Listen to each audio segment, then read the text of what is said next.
नमस्कार दोस्तों, मैं Dharmendra Verma online study with DK में आपका बहुत बहुत स्वागत करता हूं। आज दोस्तों हम ऐसे प्रश्नों के बारे में बात करेंगे पर्यावरण अध्ययन के, जो कि सीटेट व अन्य टेट एग्जाम में एक बार नहीं, दो बार नहीं, तीन बार नहीं, चार बार नहीं दोस्तों, 5 और 6 बार रिपीट हुए प्रश्नों के बारे में हम आपको यहाँ पर जानकारी देंगे। तो सबसे पहले तो वीडियो को लाइक कर दीजिएगा, अपने दोस्तों के साथ शेयर कर दीजिएगा, ताकि मैं इसका अगला पार्ट या फिर जो अन्य सब्जेक्ट हैं उनके मैं यहाँ पर जल्दी से जल्दी वीडियो बना सकूँ। तो सबसे पहले तो वीडियो को लाइक कर दीजिए, क्योंकि यहाँ पर जो 6 बार रिपीट हुआ है प्रश्न उसके बारे में आपको जानकारी देंगे। और वहां प्रश्न आप देखेंगे तो आप हंस पड़ेंगे कि यहां साधारण सा प्रश्न 6 बार पूछा जा चुका है, आप सभी को उसका आंसर पता होगा। तो यहां पर दोस्तों लास्ट में आपको बताया जाएगा। सबसे पहले जो 2 बार रिपीट हुआ है, फिर 3 बार रिपीट हुआ है, 4 बार, 5 बार, ऐसे आपको सीरियल बाय बताए जाएंगे। तो सभी मोस्ट इंपोर्टेंट प्रश्न है दोस्तों। यदि आपको इसकी संपूर्ण जानकारी चाहिए तो उसका भी आप कमेंट्स में बता सकते हैं। मैं हर एक प्रश्न का डिटेल आपको अगले पार्ट में बता दूंगा। जो इससे संबंधित प्रश्न बनने वाले हैं उनके बारे में दोस्तों मैं आपको जानकारी दे दूंगा। यहाँ पर मैं प्रश्न पढ़ते ही उसका आंसर बताऊंगा, ज़्यादा समय नहीं लूंगा। यहाँ पर मैं आपको बताना चाहूँगा, यदि आपको इसकी पीडीएफ चाहिए या फिर और भी क्वेश्चन चाहिए तो आप हमारे ऐप्स टेट सक्सेस को डाउनलोड कर सकते हैं, जिसकी लिंक आपको डिस्क्रिप्शन में मिल जाएगी दोस्तों। बहुत ही अच्छी ऐप से वहाँ पर आपको बहुत सारे क्वेश्चन मिलेंगे, वो भी बिल्कुल फ्री में, किसी भी प्रकार का वहाँ पर आपको चार्ज नहीं देना है। तो लिंक डिस्क्रिप्शन में दी हुई है, जाकर ऐप्स को डाउनलोड कर लीजिएगा, अपनी रेटिंग दे दीजिएगा और अपना सुझाव जरूर दीजिएगा कि वहाँ ऐप्स आपको कैसा लगा। तो यहाँ पर दोस्तों आपको मैं बताना चाहूँगा कि यदि आपको इसके अन्य सब्जेक्ट के भी इसी प्रकार के वीडियो चाहिए तो आप हमारे कमेंट्स बॉक्स में बता सकते हैं। उसके लिए आपको यहाँ वीडियो को ज़्यादा से ज़्यादा शेयर करना पड़ेगा, वीडियो को लाइक करना पड़ेगा, जिससे कि मैं मोटिवेशनल होऊंगा और आने वाले समय में मैं और भी इसी प्रकार के वीडियो बना सकूँ। तो वीडियो को लाइक और शेयर जरूर से जरूर कर दीजिएगा। तो चलो शुरू करते हैं। आज का पहला प्रश्न है हमारा, पौधे और जंतु की संकटग्रस्त प्रजातियों को प्रदर्शित करने के लिए IUCN ने निम्न पुस्तक तैयार की है। यहाँ पर दोस्तों आप देख सकते हैं ये कब पूछा गया था, कौन सी एग्जाम में पूछा गया था। ये यूपी टेट 18 नवंबर 2018 में और पी टेट 2011 में यहाँ प्रश्न पूछा गया था। मैं बार बार नहीं बताऊँगा कौन सा प्रश्न कब पूछा गया था, आप यहाँ पर देख सकते हैं। तो यहाँ पर हमारा राइट आंसर होगा, पौधे और जंतु की संकटग्रस्त प्रजातियों को प्रदर्शित करने के लिए IUCN ने रेड डाटा बुक तैयार की है। कौन सी बुक तैयार की है? Red data book. यहां पर बी वाला विकल्प हमारा सही रहेगा।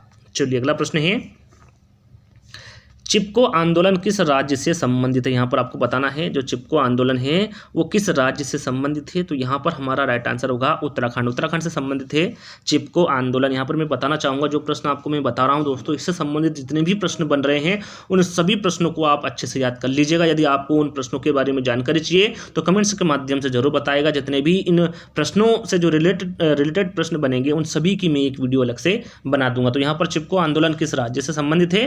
तो ये उत्तराखंड से संबंधित है। यहाँ पर डी वाला विकल्प हमारा सही रहेगा। एक बार फिर मैं आपको बता देता हूँ, यदि आपको इसकी पीडीएफ चाहिए या फिर और भी दोस्तों यहाँ पर आप बहुत सारे क्वेश्चन से एक ही एप्स में देखना चाहते हैं तो हमारे टेट सक्सेस को डाउनलोड कर लीजिएगा। वहाँ पर 15,000 से ज़्यादा क्वेश्चन से आपको देखने को मिलेंगे अलग अलग सेक्शन में। तो लिंक डिस्क्रिप्शन में है, जाकर डाउनलोड कर लीजिएगा, अपनी रेटिंग दे दीजिएगा और अपना सुझाव जरूर दीजिएगा कि उस एप्स में क्या क्या ऐड करने की आवश्यकता है। तो यहाँ पर अगला प्रश्न है हमारा, काजीरंगा राष्ट्रीय उद्यान प्रसिद्ध है। यहाँ पर काजीरंगा राष्ट्रीय उद्यान किस लिए प्रसिद्ध है? तो ये एक सींग वाले गेंडे के लिए प्रसिद्ध है काजीरंगा राष्ट्रीय उद्यान। यहाँ पर सी वाला विकल्प हमारा सही रहेगा। चलिए अगला प्रश्न है, सामाजिक वानिकी का उद्देश्य। यहाँ पर सामाजिक वानिकी का उद्देश्य बताना है क्या होगा। तो यहाँ पर हमारा राइट आंसर होगा, पर्यावरणीय, सामाजिक व ग्रामीण विकास में मदद के उद्देश्य से वनों का प्रबंध, ये सामाजिक वानिकी का उद्देश्य। यहाँ पर फिर मैं आपको बता देता हूँ, यहाँ पर आप देख सकते हैं ये यूटेट 28 अप्रैल 2015 में और यूके टेट 2014 में यहाँ प्रश्न पूछा गया था। तो यहाँ पर हमारा जो राइट आंसर होगा वो पहला वाला रहेगा।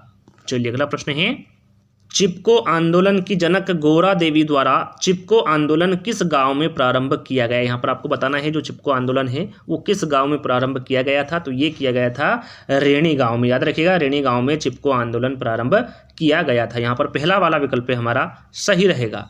चलिए अगला प्रश्न है, मोनाल उत्तराखंड के अतिरिक्त किस राज्य का राज्य पक्षी? यहाँ पर दोस्तों मोनाल एक पक्षी है जो कि उत्तराखंड का राज्य पक्षी। यहाँ पर आपको बताना है उत्तराखंड के अतिरिक्त ये किस राज्य का राज्य पक्षी है। तो यहाँ पर हमारा राइट आंसर है हिमाचल प्रदेश। जो मोनाल है दोस्तों ये उत्तराखंड और हिमाचल प्रदेश इन दोनों राज्य का राज्य पक्षी। यहाँ पर सी वाला विकल्प हमारा सही रहेगा।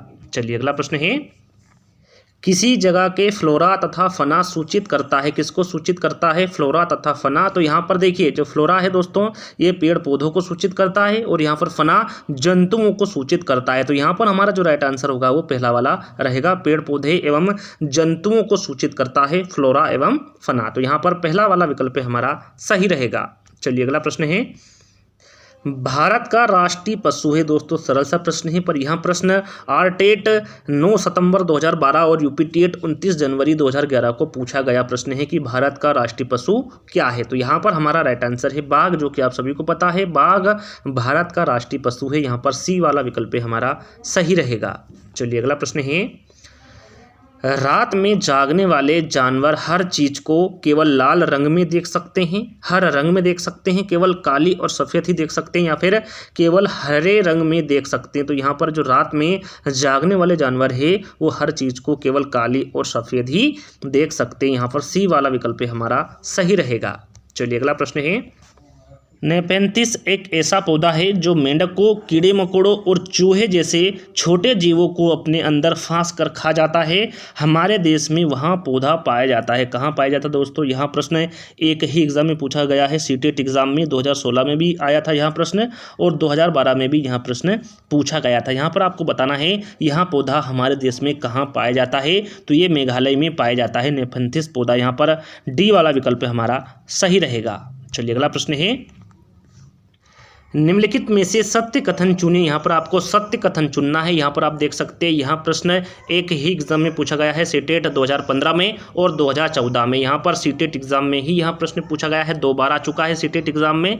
तो यहाँ पर आपको बताना है कौन सा कथन सत्य है। तो यहाँ पर हमारा पहला कथन है, हाथी गंदेले पानी में खेलना पसंद करते हैं क्योंकि इससे इनके शरीर को ठंडक मिलती है। तो यहाँ पर पहला कथन तो हमारा सही है। दूसरा कथन है, अधिकांश हाथी दिन में लगभग 10 घंटे आराम करना और सोना पसंद करते हैं। यहाँ पर जो सेकंड वाला कथन है या फिर विकल्प है ये गलत है, क्योंकि जो अधिकांश हाथी है वो दिन में लगभग 3 से 4 घंटे आराम करना और सोना पसंद करते हैं, ना कि 10 घंटे। तो यहाँ पर जो सेकंड वाला विकल्प रहेगा वो हमारा सत्य रहेगा। तीसरा विकल्प है, 3 महीने के हाथी के बच्चे का वजन लगभग 200 किलोग्राम होता है। बिल्कुल सही है, 200 किलोग्राम होता है 3 महीने के हाथी के बच्चे का वजन। चौथा विकल्प है, अधिकांशतः बड़े हाथी एक दिन में लगभग 100 किलोग्राम पत्ते या फिर झाड़ियाँ खा लेते हैं। तो बिल्कुल सही है, अधिकांशतः जो बड़े हाथी होते हैं वो एक दिन में लगभग 100 किलोग्राम पत्ते या फिर झाड़ियाँ खा लेते हैं। तो यहाँ पर सत्य कथन चुनना था। तो यहाँ पर पहला वाला, तीसरा वाला और चौथा वाला ये 3 कथन सत्य है। तो इसके अनुसार हमारा सी वाला विकल्प सही रहेगा। तो यहाँ पर सी वाला हमारा राइट आंसर होगा। चलिए अगला प्रश्न है, इनकी 1859 की पुस्तक on the original of speech में इनके प्राकृतिक चयन संबंधित शोध का विवरण है। यहाँ उद्धव जीव विज्ञान में मील का पत्थर है इस पुस्तक के रचयिता। यहाँ पर आपको बताना है इस पुस्तक के रचयिता कौन है। यहाँ प्रश्न यूपीटेट 2017 में और एचटेट 2014 में पूछा गया प्रश्न है। आपको बताना है इस पुस्तक के रचयिता कौन है। तो यहाँ पर हमारा राइट आंसर है इस पुस्तक के रचयिता चार्ल्स डार्विन है। यहाँ पर बी वाला विकल्प हमारा सही रहेगा। चलिए अगला प्रश्न है, गिर राष्ट्रीय पार्क किस राज्य में स्थित है। यहाँ पर आपको बताना है जो गिर राष्ट्रीय पार्क है ये किस राज्य में स्थित है। यहाँ प्रश्न भी 2 बार पूछा जा चुका है, यूपीटेट 2017 में और यूपीटेट 2016 में 2 बार दोस्तों रिपीट हुआ है। तो यहाँ पर जो गिर राष्ट्रीय पार्क है ये गुजरात राज्य में स्थित है। यहाँ पर साधारण तौर पर आप यहाँ पर याद कर सकते हैं गिर से गुजरात। तो यहाँ पर ध्यान दीजिएगा जो गिर राष्ट्रीय पार्क है ये गुजरात में स्थित है। यहाँ पर बी वाला विकल्प हमारा सही रहेगा। चलिए अगला प्रश्न है, भारत में लड़के व लड़कियों की विवाह योग्य न्यूनतम आयु क्या है। सरल सा प्रश्न है, आप सभी को पता है कि भारत में जो लड़के की विवाह की जो योग्य न्यूनतम आयु है वो 21 वर्ष है और लड़कियों की जो विवाह योग्य न्यूनतम आयु है वो 18 वर्ष है। यहाँ पर पहला वाला विकल्प हमारा सही रहेगा, लड़के की 21 वर्ष और लड़कियों की 18 वर्ष विवाह योग्य न्यूनतम आयु है। तो यहाँ पर ए वाला विकल्प हमारा सही रहेगा। चलिए अगला प्रश्न है, विश्व ओजोन दिवस मनाया जाता है। आप सभी को पता होना चाहिए कि जो विश्व ओजोन दिवस है ये कब मनाया जाता है। मोस्ट इंपोर्टेंट प्रश्न है। यहाँ प्रश्न भी यूपीटेट 2016 और 2013 2 बार रिपीट हुआ है, मोस्ट इंपोर्टेंट प्रश्न है। तो यहाँ पर हमारा राइट आंसर है जो विश्व ओजोन दिवस मनाया जाता है वो 16 सितंबर को मनाया जाता है। यहाँ पर बी वाला विकल्प हमारा सही रहेगा। चलिए अगला प्रश्न है, ध्वनि या ध्वनि प्रदूषण मापा जाता है। यहाँ पर आप देख सकते हैं, यहाँ प्रश्न 3 बार आ चुका है, 3 बार रिपीट हुआ है। यूपी टेट एग्जाम में 2 बार और यूके टेट एग्जाम में 1 बार, 2011 में, 2016 में और यूके टेट एग्जाम में 2011 में यहाँ प्रश्न पूछा जा चुका है। तो यहाँ पर हमारा राइट आंसर है ध्वनि या ध्वनि प्रदूषण डेसिबल में मापा जाता है। किस में मापा जाता है? डेसिबल में। यहाँ पर सी वाला विकल्प हमारा सही रहेगा। चलिए अगला प्रश्न है, CNG संक्षिप्त रूप है। आप सभी को CNG का संक्षिप्त रूप पता होगा क्या है। तो यहाँ पर जो CNG का संक्षिप्त रूप होता है वो कंप्रेस्ड नेचुरल गैस होता है। यहाँ पर बी वाला विकल्प हमारा सही रहेगा। चलिए अगला प्रश्न है, DDT है। यहाँ पर आपको बताना है DDT क्या है। आमतौर पर दोस्तों ये गाँव में मिल जाती है आमतौर पर DDT, क्योंकि वहाँ पर जो मकान होते हैं ज़्यादातर वो कच्चे मकान होते हैं, उनमें जो कीड़े मकोड़े निकलते हैं उनको मारने के लिए या फिर उनको भगाने के लिए जो वहाँ पर आमतौर पर जो वहाँ के रहवासी हैं दोस्तों वो इसका उपयोग करते हैं। यदि आपके घर में DDT है तो आप कमेंट्स के माध्यम से ज़रूर बताइएगा आपने किस लिए इसका उपयोग किया था, तो कमेंट्स के माध्यम से ज़रूर बताइएगा। तो यहाँ पर मैं इसका आंसर बता देता हूँ। जो DDT होती है दोस्तों ये एक अनअपघटकीय प्रदूषक है। तो यहाँ पर हमारा जो राइट आंसर होगा वो बी वाला रहेगा। चलिए अगला प्रश्न है, चिपको आंदोलन के प्रणेता है। दोस्तों इसको तो रट ही लीजिएगा, काफ़ी बार एग्जाम में पूछा गया है। देखिए यहाँ पर आप देख सकते हैं सीटेट 2011 में, यूपी टेट 2016 में और पीटेट 2011 में यहाँ प्रश्न पूछा जा चुका है। 3 बार रिपीटेड प्रश्न है। तो यहाँ पर जो चिपको आंदोलन के प्रणेता है वो सुंदर लाल बहुगुणा है। यहाँ पर बी वाला विकल्प हमारा सही रहेगा।